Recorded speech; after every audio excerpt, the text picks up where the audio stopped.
Hello, everyone. We're at the top of the hour, so we're going to get started. Welcome to our live session, 3 game-changing hacks for smarter Microsoft Fabric capacity, performance, and spending. We're very happy to have you here with us today, and we promise this will be 45 minutes very well spent.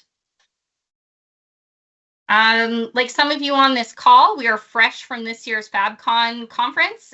We had an amazing time. We were lucky enough to be a gold sponsor. We led some really engaging sessions and panels, but mostly we listened very carefully to challenges with Fabric, users of Fabric, and it's very clear that this topic is in demand. Many companies are starting their data modernization and Fabric journeys without a complete blueprint, and it's really limiting the potential for return. So we listened, we acted, and in this session, we have 2 of the best Fabric experts who have been implementing Fabric for many years. They're going to share some practical and easy ways you can save costs and improve the impact you get from this amazing tool. And with that, it's my pleasure to introduce you to your presenters today. They are literal superheroes in the data and Fabric space, and they've come armed with some great takeaways for you. Josh Persons is a lead data consultant here at Quisitive, and Bob Cherapatta manages our data and AI practice. Thank you, Josh and Bob, and I'll hand things over to you to get started. Thanks, Natalie. So as Natalie mentioned, I'm Bob Cherapatta. We are proud to be the trusted partner for data and AI. Quisitive is a pioneer in the data modernization in Fabric, and what that means is, well, first of all, I think it's important to see the Microsoft's 2024 Global Partner of the Year award winner. We've been doing Fabric since before it was released, and we have some of the best data and AI experts to help implement those Fabric solutions for your organization. In addition to that, we also have 19 specializations in our organization, which means that we can help implement your Microsoft solutions end to end, regardless of the technology. So we're a highly trusted partner that can help with all your needs in Fabric implementation. So as Natalie mentioned, we have 45 minutes of nonstop takeaways. Josh is going to talk a little bit about how to implement some of those solutions. But first of all, I'm going to talk about the value of Fabric, and then I'm going to talk about what we're seeing in our clients. And then Josh will go into those hacks. Finally, we'll talk about the Fabric Design Lab, which is an exciting announcement. So I hope everyone sticks around for that. We'll do some QA, and then of course the MetaQuest drawing. All right, so why is Fabric a game changer? Well, it has end-to-end simplicity. It consolidates tools like Power BI, Synapse, Data Factory, all under one architecture, reducing complexity and cost. It has one lake architecture, which is a single secure data lake for the entire data organization. This enables true data reuse and governance at scale. It's built for AI. Fabric has native support for Copilot and advanced ML, which lets teams operationalize insights faster than ever. It is business ready. Business users, data engineers, and analysts can collaborate in the same environment, driving faster time to value. And it's Microsoft integrated. Fabric has deep integration with Power Platform, Microsoft 365, Azure. All of this ensures smoother adoption and maximum ROI. So Fabric isn't just a tool, it's the engine that allows modern data estates to get ready for AI. Microsoft Fabric uses technologies that you're already familiar with in the cloud, all incorporated into a unified product. On top of this, the one lake architecture comes automatically with every Fabric tenant, and it's designed to be the single place for all your analytics data.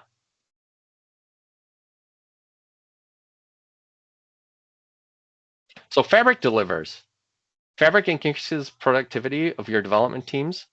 With proper implementation of your data, business analysts in your organization get to actionable insights about your business with improved output. Data engineers can implement Fabric solutions faster on the Fabric unified platform with seamless integration. They spend much less time searching and debugging while developing data solutions.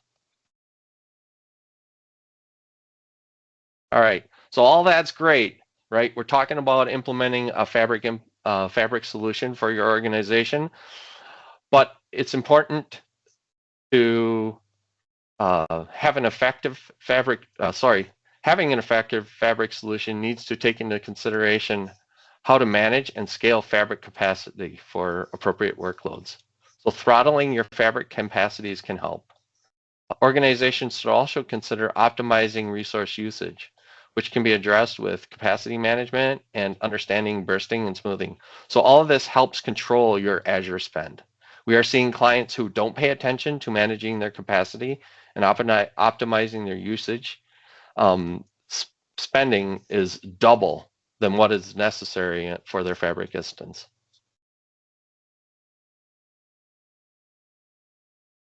Organizations who implemented fabric solutions have been trying to figure out how to monitor their fabric capacity and set limitations so spending doesn't get out of control.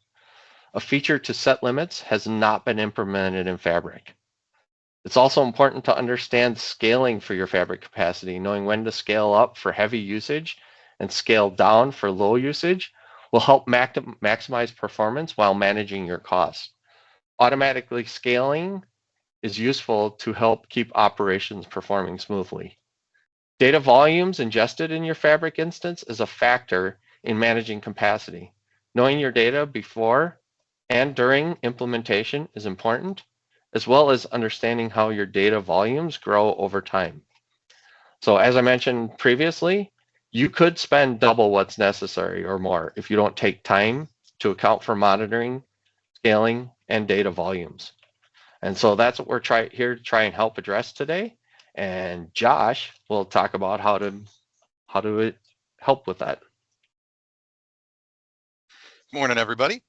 I'm Josh Persons. I am a lead consultant here at Quisitive. We're going to be going through 3 different hacks to track your capacity, make sure that you are using it to the best of your ability, and make sure that you're not overusing or underusing it. What I'm going to do in each of these hacks is I'm going to talk about 2 different levels. I'm going to talk about sort of a foundational concepts, a more basic approach, which all of you may be aware of or you may not be aware of. So we're going to cover that basic. But then on top of that, we're going to go and say, okay, now that we've got the basic concept out of the way, what is the next level? That's the hack that we're going to really get into. And so we're going to do that for 3 different areas. First area here is going to be capacity monitoring. So foundationally, you may be familiar with the Capacity Metrics app. The Capacity Metrics app is an official Microsoft product. It's available out at AppSource. You can install it into your Fabric, and it becomes its own workspace with its own set of reports. Well, one report and one semantic model. The Capacity Metrics app allows visibility into things like CU usage, throttling. You've got duration by item over time. This is something that capacity admins, that developers should be looking at regularly so that they know what impact the processes are having on the system. So we're going to dive into the Capacity Metrics app here for a couple minutes. Let me pull this up. So here is a demo environment that Quisitive has. I have a Capacity Metrics app that's tracking our usage in that demo environment. We can see here, this is the Capacity Metrics report. All right. So the first thing that you see here is this nice multi-metric ribbon chart. We've got 2 capacities, SCUS in the South Central, and then we've got another one that is in West. Okay, so we can pivot between the 2, but really most of our usage here in the demo environment is in the South Central. So let's stick here. So right here, we've got a ribbon chart that shows where the activity is and what the activity is, right? We've got this blue for data sets. We've got some event streams going on. We've got some Synapse notebooks really having an impact. What these are some pipelines that we're going to look at really shortly later on. So you can see the duration, what's really taking up the time. We've got operations, see the number of operations over the past week, right? And we can see what users are doing here. So we've got data set usage, we've got some Lakehouse usage. So This is really cool and gives you one view into what is going on with your capacity. We can come over here, utilization. You can see that we have some utilization here. We've got some spikes here, so we can see when this capacity was spiking, when we were getting overages. We can even go see when things throttled, right? So we could see a bit of usage here where we had some interactive delays. We've got some rejections, right? And we've got background rejections, right? So this is when our background processes like pipelines were being blocked, okay? We could see overages here and estimates as to when we went over and how. And we've got some system events here that list what any errors or any sort of message that's being given from the system. And we've got down here, we can look at you know, different items that have been executing. For example, you know, I've got a date dim execution here, which we'll be looking at later. We can see that it's run, it's used this many CUs, it's run for this long, we've had 2 users run it, it's billable, right? We could see different notebooks here. So this gives you some level of insight into what's going on with your capacities. It's really helpful and it's out there. You can install it pretty easily, as I've said. So hopefully you're all aware of this. If not, hopefully this introduces you to this tool that you have, and then you can start using it. But the next level of capacity monitoring is a tool out there called Fabric Unified Admin Monitoring. I discovered this tool not too long ago, and it brings just another whole level of insight into your capacity usage. This is a Microsoft maintained product, but it is not an official like supported product the same way that Capacity Metrics app is. This is available from GitHub, and it takes a little bit more to install.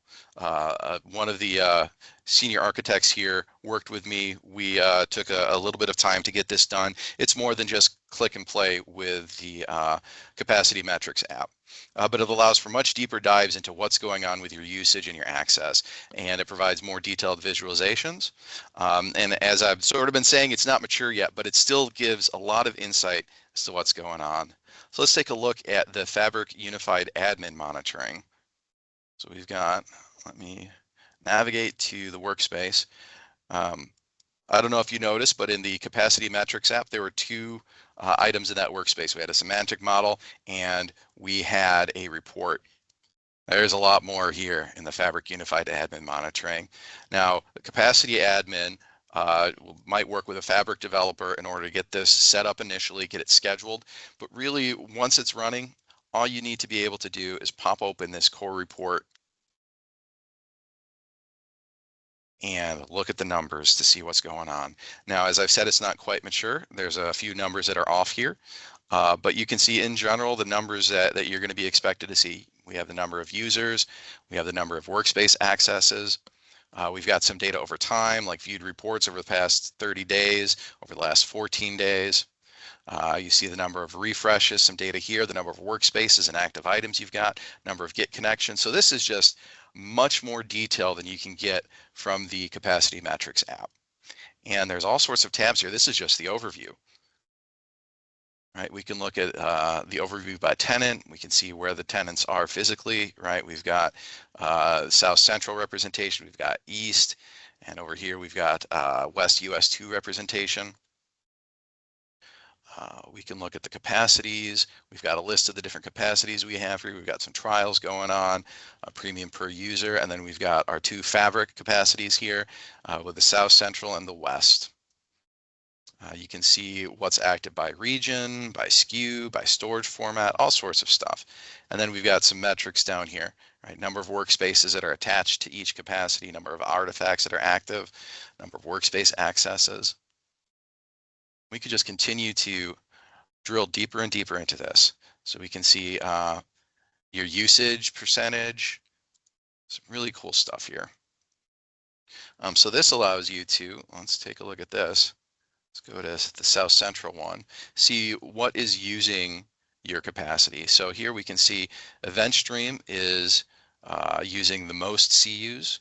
We've got Synapse notebooks that are running, some Lakehouse usage, and a little bit of Custo pipeline work and data set work, and almost no Custo Query Workbench. If we switch over to West US, right, we can see let's let this finish refreshing. We can see this is a very different visualization in terms of what is actually using the CUs here: data flows, data sets, warehouses, pipelines, and native DB, SQL DB. See here, we've got capacity details, more stuff, total CUs, by operation, capacity utilization. We've got some nice line graphs here that are showing when your capacity is being utilized. And since this is just a demo environment, we've got a lot of spiking going on, right? But if you've got something that is a more production environment, right, it'd be great to be able to take a look, make sure that you're hanging out around that, you know, between 50 and 100%, making use of what you've purchased, right, without going over. Let's see, a couple of these here: capacity, compute, and timeline. Well, timeline does have data. So you can see here by item kind what these numbers are. So this, the FUAM, as it's called for short, provides you with so much more information than you can just get from the Capacity Metrics app. So I would say use both of these in concert. The Capacity Metrics app actually feeds into the FUAM, so you need one in order to leverage the other. But both of these in concert is going to really allow you to see what's going on in your capacities. All right. So to go back to the hack list, next thing we're going to talk about is automatic scaling. So this is the idea that, right, your capacities have some sort of level, like you may have them at an F2, or you may be a larger consumer and have, an F32 and an F64, right? But there are use cases where you may not want to keep your capacity at that same level 100% of the time. You may have something that's an F2 that you might want to scale up to an F8 or an F16 for a period of time. We're going to talk about use cases for that later. Right now we're going to talk about just the technical. How do you manage that, and why would you manage it? Well, how do you manage that in a couple different ways? So you may be familiar with end of day scaling, or this may be one of the first things that comes to mind when we talk about automatic scaling, right? We can schedule scale downs at the end of the workday. Say you have a development environment, right, and you are completely onshore, right? Everybody is working, say 9 to 5, right, on Central Time. You know that not many people are going to be working past that time. So you have a scale down scheduled so that whatever everybody's been doing over the course of the day, bumping it up to an F8, an F16, at the end of the day, you bump that down to an F2, or theoretically, you can even pause it, but we're going to talk about scaling instead for this hack. At 5 or 6 p.m., you go and you say, whatever you have as a capacity right now, let's bring that down to an F2, make it as cheap as possible, right, through the night. So it's available if somebody needs to touch something, but you're not burning more money than you have to through the night hours on a development capacity. Now, this sort of automatic scaling at the end of the day is possible through Logic Apps, or is possible also through Fabric itself. For this automatic scaling, we're going to look at a Logic App example in just a second. So let's take a look.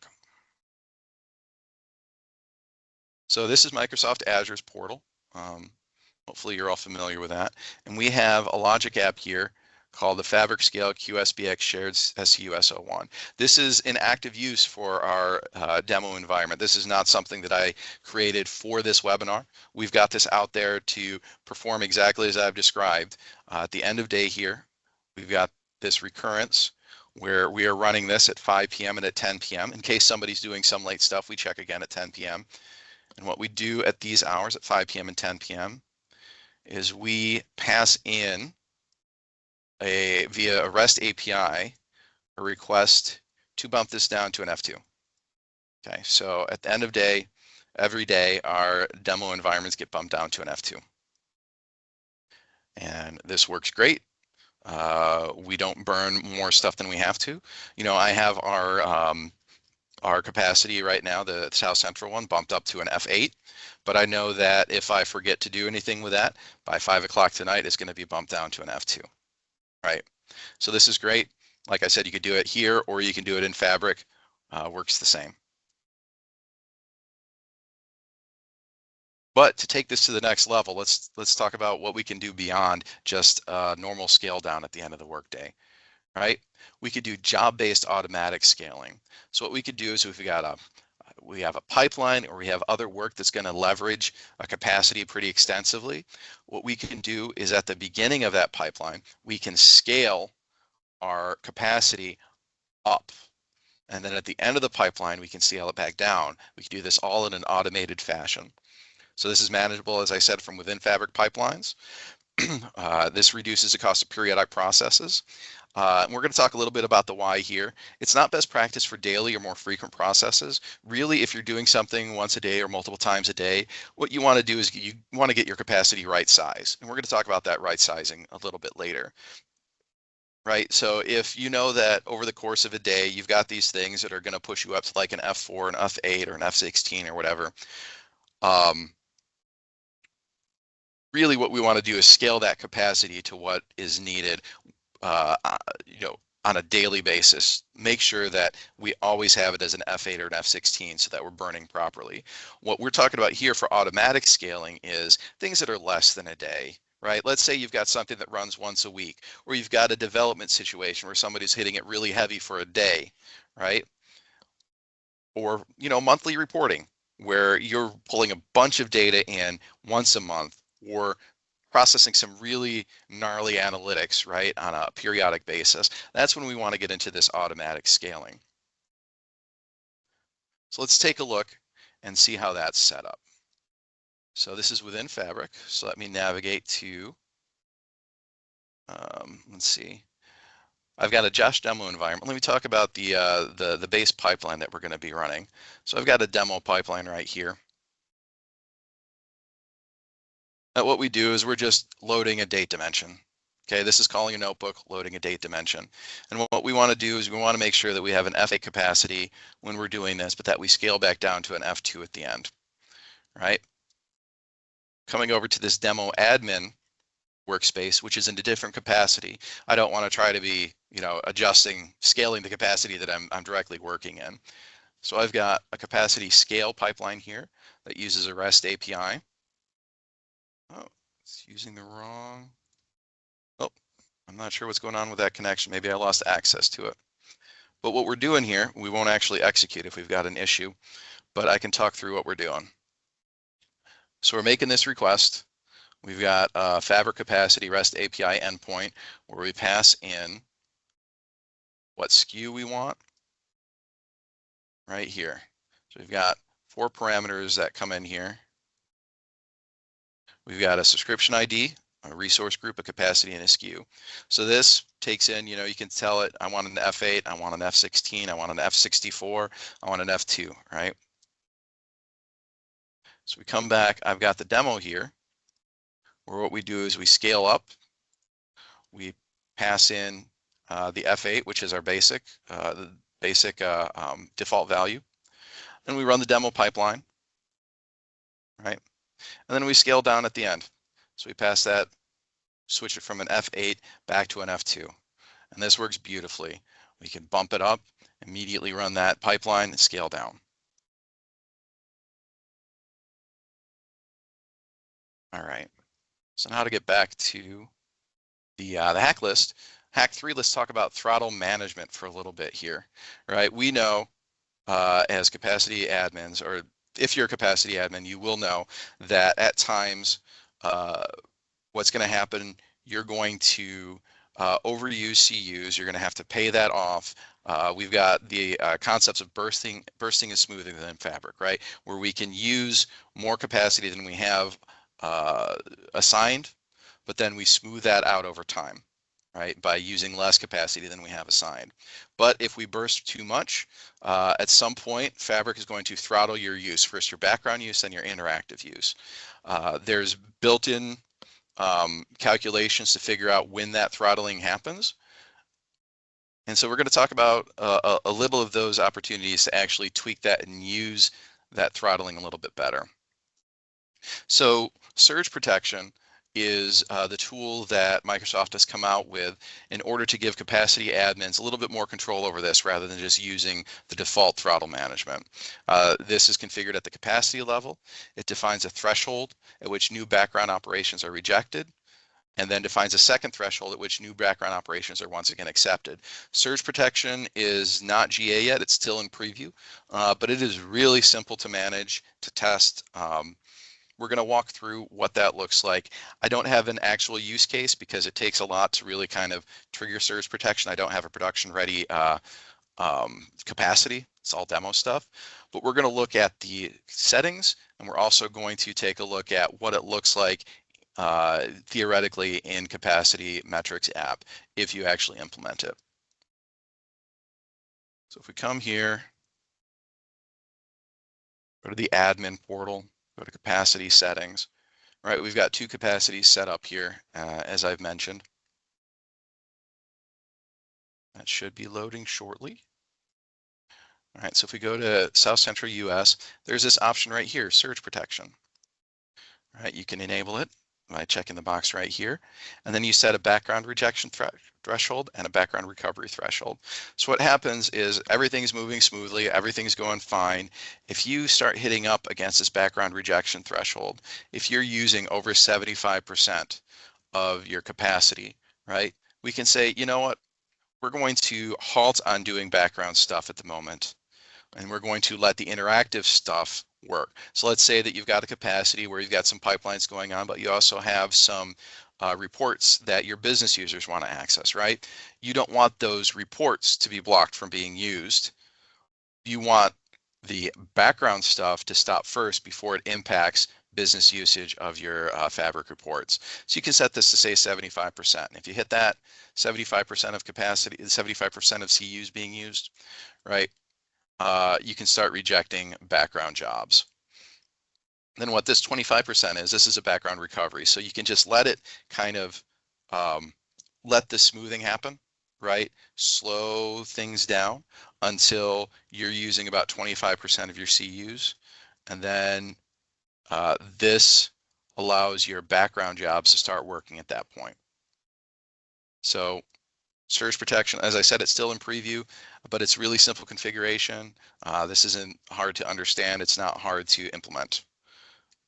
So what you're going to get is this is the official Microsoft Fabric blog view as to what it looks like when you have surge protection on, right? So this first half over here, for the most part, what they did is they had surge protection at something like 45% and then recovery at like 35%, 25%, something like that.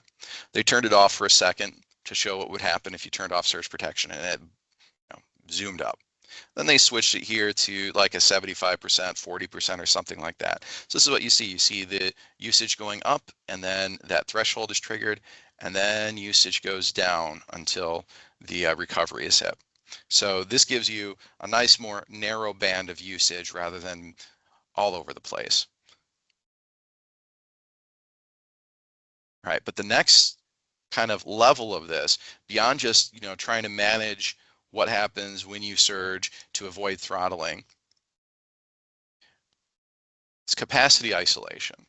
So this is a Microsoft recommended approach for managing your capacity. The idea is you're paying for your SKUs. Let's say that you're paying for F16, F32, F64, right?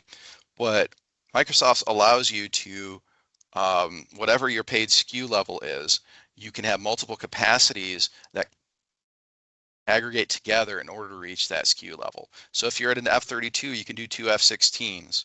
You could do an F16, an F8, a couple F4s, that sort of thing. You can have multiple capacities for your SKU. And what you can do then is, if you're splitting your capacities, you can start assigning responsibilities, different responsibilities to different capacities, and manage them in different ways. So you can have an interactive and stable background capacity where you have those stable background workloads. You know how to estimate what those workloads are taking. You know what your interactive management is going to be. Throw that into one capacity that is a nice big capacity that's scaled right for that. Then you can assign large periodic workloads like what we talked about earlier with the scaling, right? We can throw large periodic workloads, gnarly analytics, or weekly, monthly stuff into a scalable, pausable capacity, right? And then you can take development workloads, investigatory workloads, throw those into small, limited capacities so that you don't have some developer accidentally run something that burns through your whole CUs over the course of a few minutes. So for example, we have here, this is somebody who's got, 32, right? They've got that F16, which is doing production reporting, semantic models, daily pipelines.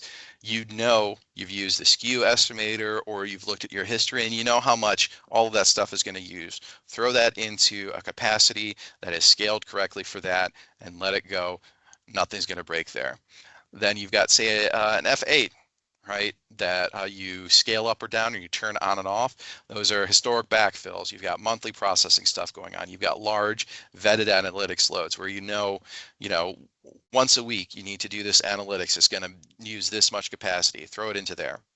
And then you've got a couple F4s at the bottom. You've got unvetted AI investigations, and unvetted analytics is one of those. And then you've got another one that's for report development that you've got your Fabric report developers using. So this allows you to manage your capacity in a different way other than trying to control throttling through surge protection.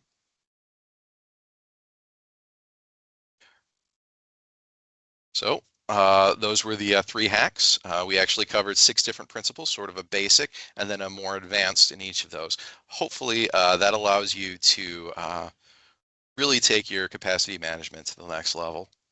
Now to hand it back to Bob. Thanks, Josh. Hey, and just a reminder, those of you as you have been watching Josh's presentation, please, if you have any questions, post it in the chat and we'll make sure we get to it at the end of the presentation today. And we just got back from the Fabric Community Conference earlier this month. And so for those of you who connected with us at FabCon, and you've probably already heard this, but for anyone new, we've got a really exciting opportunity to help you get more out of your Microsoft Fabric.